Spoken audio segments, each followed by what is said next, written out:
ជាងដំបូងនាងខ្ញុំសូមគោរពលោកគ្រូឧទ្ទេសនាងខ្ញុំឈ្មោះជាចិន្តារៀននៅថ្នាក់ A លេខរៀនទី18ចា៎ថ្ងៃនេះនាងខ្ញុំសូមធ្វើការ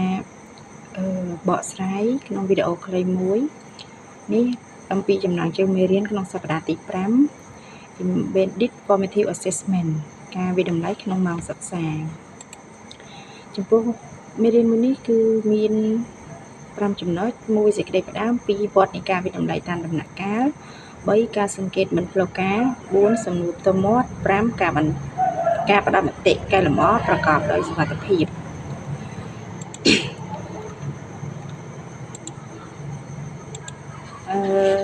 វត្តនៃការវិតម្លៃតាមដំណាក់កាលវត្តនៃការវិតម្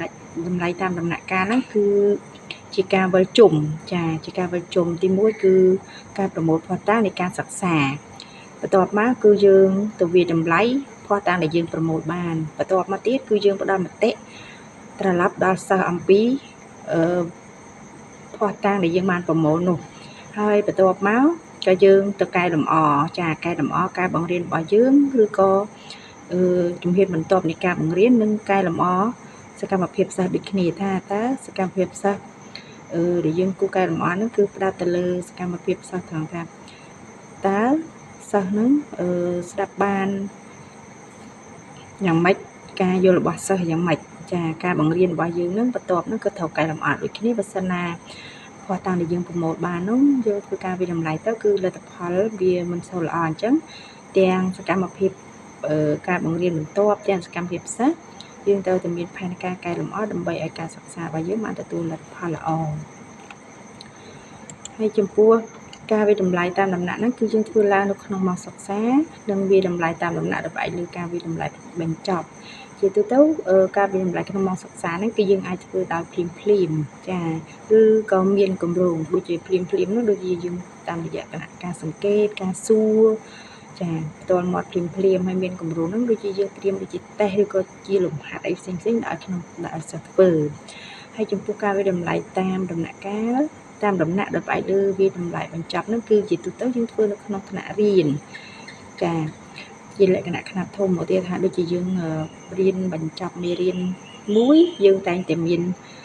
តេស្តចា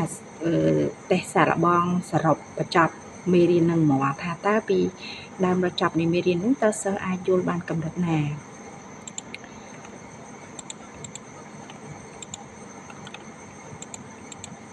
ហើយចំពោះចំណុចទី3ធំគឺជាការសង្កេតចាការសង្កេតគឺមានន័យថាការមិនព្រៀងទុកទេចាមិនព្រៀងទុកមិនគឺយើងសង្កេតពីធម្មជាតិនៃការចូលរួមរបស់សិស្សការសង្កេតអំពីបំណិនអត្តបុគ្គលរបស់សិស្សតើគាត់ហ្នឹងមានការចូលរួមមានភាពប៉ិនប្រសប់នៃការឆ្លើយដែរអត់ចានៅពេលឆ្លើយសំណួរហ្នឹងគឺគាត់ឆ្លើយបានត្រឹមត្រូវដែរអត់ហើយភាសាឬក៏វាក្យសព្ទដែលគាត់ឆ្លើយហ្នឹងគឺត្រឹមត្រូវដែរអត់អាហ្នឹងគឺជាការសង្កេតរបស់យើងហើយដល់ពេលយើងសង្កេតហើយយើងដឹងពីចំណុចទាំងអស់នោះហើយយើងគួរតែគិតថាតើគ្រូនឹងគួរតែផ្ដល់ឧទាហរណ៍ឲ្យសិស្សបន្ថែមទៀតអត់បើសិនណាសិស្សមានការយល់មិនច្បាស់លាស់ចាហើយគ្រូក៏គួរតែមើលដែរថាពេលគ្រូហៅឲ្យសិស្សសួរគ្រូក៏គួរតែគិតថាគូហៅសិស្សមួយណាចាហៅសិស្សដែលចេះស្ទាត់ឬក៏មិនទាន់ចេះដើម្បីឲ្យគាត់ឡើងឆ្លើយហើយយើងអាចសង្កេតមើលពីការយល់ដឹងរបស់សិស្សតាមរយៈចម្លើយរបស់ពួកគាត់នឹងចាបើសិនណាគាត់ឆ្លើយទៅរៀងរដាក់ដប់បានន័យថាគាត់ចាប់មេរៀននឹងអត់បានច្បាស់ទេអញ្ចឹងយើងអាចទៅវិភាគពីការបង្រៀនរបស់យើងវិញថាតើត្រង់ចំណុចហ្នឹងយើងបានបញ្ជាក់លម្អិតបង្រៀនលម្អិតឧទាហរណ៍ច្បាស់ឲ្យសិស្សបានយល់ឬនៅហើយចំពោះការសង្កេតនឹងដែរយើងអាចមើលពីទឹកមុខនិងអាកប្បកិរិយាតែពីចំណុចហ្នឹងគឺធំអាកប្បកិរិយាយ៉ាងម៉េចទឹកមុខយ៉ាងម៉េចដូចជាថាបើសិនជាយើងឲ្យសិស្សធ្វើការងារជាក្រុមតើទឹកមុខរបស់គាត់នឹងមានម៉េចមានសភាពម៉េចពេញចិត្តឬក៏ស្អប់ខ្ពើមចាសប្បាយចិត្តឬក៏មិនសប្បាយចិត្តគឺគាត់តែងតែបង្ហាញតាមទឹកមុខជាគឺជំនួសឲ្យពាក្យសម្ដីហើយចំណុចមួយទៀតគឺការសង្កេតទៅលើសកម្មភាពចាសកម្មភាពរបស់គាត់ពេលខ្លះគាត់មិនត្រឹមតែបង្ហាញតាមការទឹកមុខទេតាមទឹកមុខទេប៉ុន្តែសកម្មភាពរបស់គាត់ក៏មានដែរចាជួនកាលគាត់អាចបង្កជា ជំលុះឬក៏បញ្ហាអីផ្សេងហ្នឹងមកដែលសកម្មភាពរបស់គាត់ហ្នឹងបានសម្ដែងចេញនេះគេហៅថាការសង្កេតតាមរយៈអាកប្បកិរិយាដែលគ្មានវិចារដល់ពេលទឹកមុខក៏អត់មានវិចារដែរប៉ុន្តែគឺគាត់បង្ហាញតាមរយៈទឹកមុខថាស្រឡាញ់ឬស្អប់ពេញចិត្តឬក៏មិនពេញចិត្តរំភើបឬក៏រីករាយបែបម៉េចគាត់នឹងបង្ហាញតាមទឹកមុខហើយតាមរយៈការសង្កេតរបស់យើងហ្នឹងគឺផ្ដោតទៅលើពីចំណុចហ្នឹងតាមរយៈការមើលទឹកមុខនិងមើលអាកប្បកិរិយាបន្ទាប់មកទៀតពេលយើងសង្កេតឃើញហើយយើងអាចចេញជាសំណួរសំណួរផ្ទាល់មាត់ជាច្រើនដែលយើងចង់សួរគុណសិស្សប៉ុន្តែយើងគួរតែផ្ដោតទៅលើចំណុចជាច្រើនក្នុងការសួរនោះដែរយើងមិនមែនចេះតែសួរ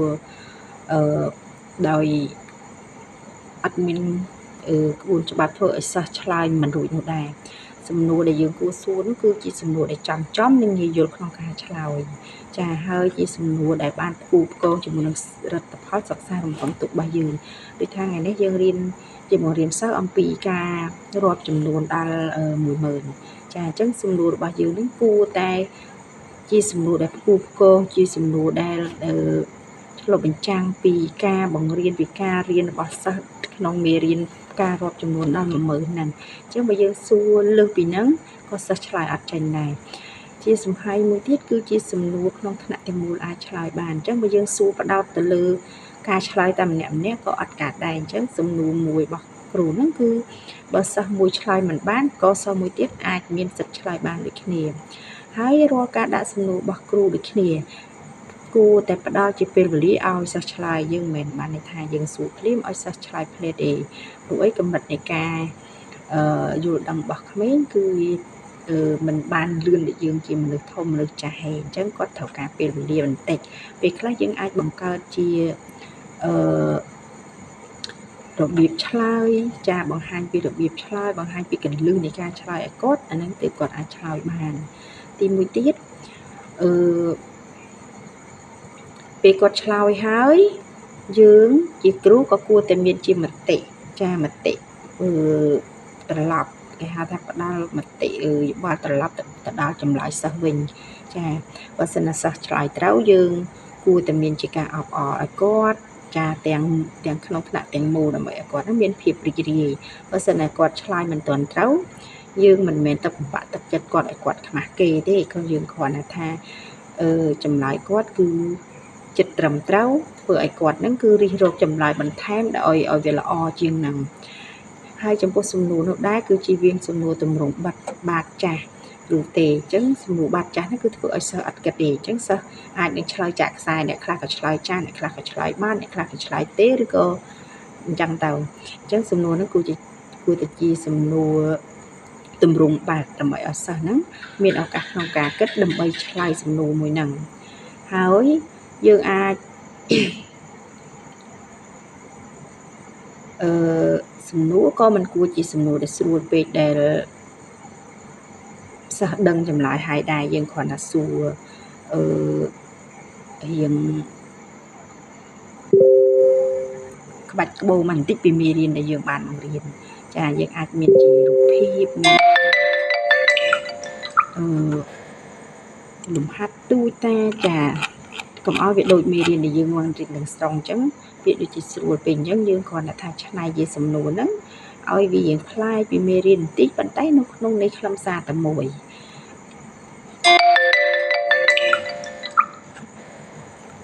ហើយចំពោះចំណុចបន្ទាប់គឺជាការផ្ដល់មតិកែលម្អប្រកបដោយប្រសិទ្ធភាពមតិកែលម្អប្រកបដោយប្រសិទ្ធភាពហ្នឹងគឺទី1គឺយើងផ្ដល់មតិដោយការពិនិត្យមើលការពិនិត្យមើលវាថាដូចមិនអញ្ចឹងឧទាហរណ៍របស់ខ្ញុំថាបង្រៀនពីការរាប់ចំនួនដល់10000ដល់ទៅពេលយើងដាក់កិច្ចការឬក៏លំហាត់ឲ្យសិស្សធ្វើយើងកែហើយយើងជូនដំណឹងដល់សិស្សនៃចម្លើយរបស់គាត់មកថាអញ្ចឹងកែហើយយើងហៅសិស្សមកយកសៀវភៅអញ្ចឹងទៅយើងក៏បានប្រាប់ថាចម្លើយគាត់នឹងត្រូវប្រមាណខុសប្រមាណហើយយើងគាត់ឆ្លើយត្រូវយើងឲ្យបន្ទុកគាត់ឆ្លើយខុសគឺយើងអត់ឲ្យបន្ទុកទេគឺយើងទទួលស្គាល់ចម្លើយរបស់គាត់តែចំណុចការពិនិត្យមើលហ្នឹងគឺយើងអត់មានការបន្ថែមទៅលើ មូលហេតុដែលគាត់ធ្វើខុសឬក៏ការ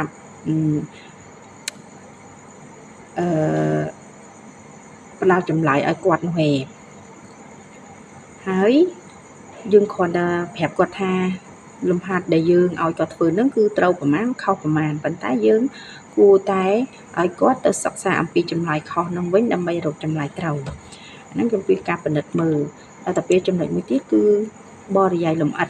ចាផ្ដល់មតិយោបល់ឲ្យមានប្រសិទ្ធភាពដោយការបរិយាយលម្អិតអញ្ចឹងកន្លែងហ្នឹងមានន័យថាពេលយើងកែលំហាត់ឲ្យសិស្សហើយយើងហៅសិស្សមកយកសភៅគឺយើងអាចប្រាប់សិស្សថាត្រូវប៉ុណ្ណេះខុសប៉ុណ្ណេះហើយកន្លែងខុសហ្នឹងមូលហេតុអីដែលខុសចាឲ្យសិស្សស្វែងយល់ពីចម្លើយខុសរបស់គាត់ហ្នឹងចាយើងអាចពិពណ៌នាពីមូលហេតុដែលគាត់ធ្វើខុសឬក៏យើងអាចបំផុសគំនិតឬក៏ផ្ដល់តម្រុយក្នុងការឲ្យគាត់ហ្នឹងទៅរៀនរកពីចម្លើយដែលខុសហ្នឹងឲ្យត្រូវឡើងវិញចាព្រោះអីសំណួរដែលយើងឬក៏លំហាត់ដែលយើងដាក់ឲ្យកូនសិស្សហ្នឹងវាតែងតែមានលំហាត់ពិបាកនិងលំហាត់ស្រួលអញ្ចឹងចំណុចដែលត្រង់ពិបាកហ្នឹងកូនសិស្សអាចនឹងយល់មិនទាន់ដល់ឬក៏មានការភ័ន្តច្រឡំអីមួយអញ្ចឹងយើងអាចបញ្យល់បន្ថែមដើម្បីឲ្យសិស្សហ្នឹងទៅរកចម្លើយដែលត្រូវពីលំហាត់ដែលគាត់ធ្វើខុសហ្នឹងហើយចំពោះការផ្ដល់មតិកែ